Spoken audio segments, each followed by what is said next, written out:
Mr. Lee was a simple man. He lived a hard life. He was 50 years old, and his back was bent from years of labor. His hands were calloused, and his clothes were worn. Every day he toiled in the fields, struggling to grow enough rice to feed himself. He lived in a small, dilapidated hut on the outskirts of the village. The roof leaked when it rained. The walls were thin and offered little protection from the cold. Mr. Lee had known little joy in his life. His family did not love him. They saw him as a burden. His brothers and sisters often ignored him. They never invited him to family gatherings. His nephews and nieces laughed at his old clothes. Mr. Lee was a kind man, but his heart ached with loneliness. All he yearned for was a moment of warmth, a flicker of kindness. He wished for a day when he would be free from worry and hunger. One hot afternoon, Mr. Lee was fishing in the river. The sun beat down on his back. He had not caught any fish all day. He was ready to give up. As he was about to reel in his empty line, he saw something in the water. It was a stone, but it shimmered with an unusual light. Curious, Mr. Lee reached down and picked it up.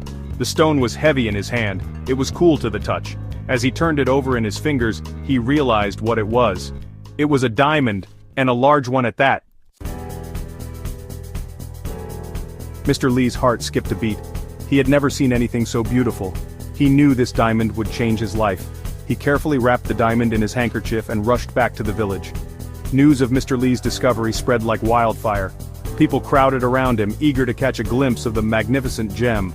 The village elder confirmed its authenticity. Mr. Lee was suddenly the richest man in the entire province. He sold the diamond to a wealthy merchant from the city. The merchant showered Mr. Lee with gold and jewels. Mr. Lee bought himself a grand house in the village. He hired servants to attend to his every need. Suddenly, Mr. Lee's family members appeared. They were all smiles and compliments.